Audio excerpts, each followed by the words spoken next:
मला आता जायला उशीर होतोय. काळजी घे येते बाय. हो ए मीराबाई, मी घरातच आहे, मी काळजी घेणार आहे. तू बाहेर चालीस ना, लवकर जा आणि लवकर घरी परत ये. चल बाय, कामाला चालल्या. बाय.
स्वतःच्या घरात असा कुत्तेचा डाव खेळताना तुला काय लाज शरम आहे की नाही?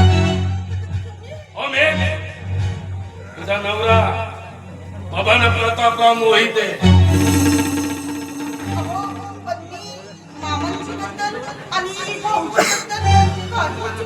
काय बोलत नाहीस ना? मग या नंतर हे असं कधी उघडपणे बोलायचं नाही, कारण तिला एक कानसतात म्हणते. पण मी समजलो ना, कारण बायको ही कधीही नवऱ्याच्या हिताचाच विचार करते, त्याच्या वाईटाचा कधी विचारही करणार नाही. अगं मग तुझ्या मनात जे आहे ना, आय मीन माझ्या मनात अगदी खरं. मला वाटलं मी मारलेला दगड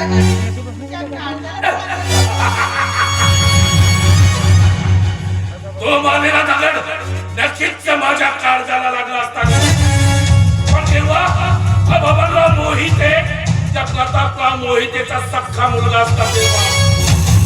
पण तुला तर माहिती आहे कामिया, मी या गल्हाद आश्रमातून दत्तक घेतला एक सावत्र मुलगा आहे, आणि हा सावत्रपणा माझ्या वाट्याला आलाय ना, तो मला दत्तक घेतल्यानंतर तब्बल 5 वर्षाने त्या प्रतापराव मोहितेच्या पुढे जन्माला आलेल्या त्या आनंद,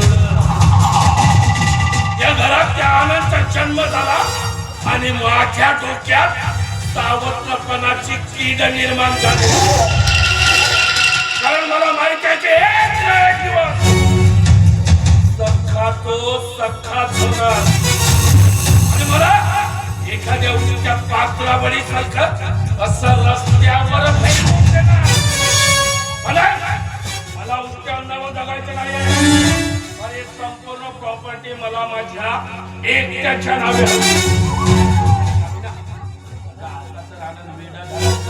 आता ही संधी कशी आपल्या मुठीत चालून आली आहे, आता या संधीचं सोनं कसं करायचं ना, एवढंच तर बाकी आहे.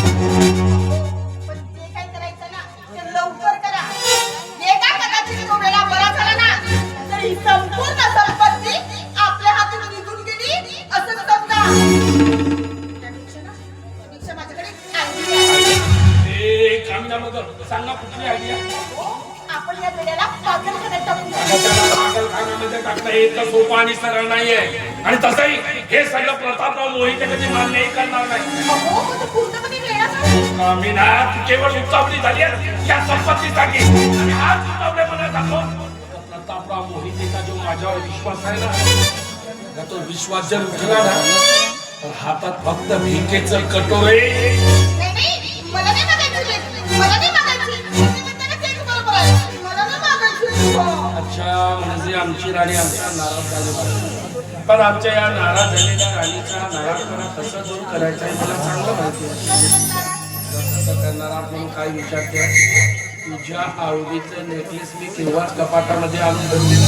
अय्या, खरं? अगदी खरं. मग त्यासाठी आणून ठेवलं.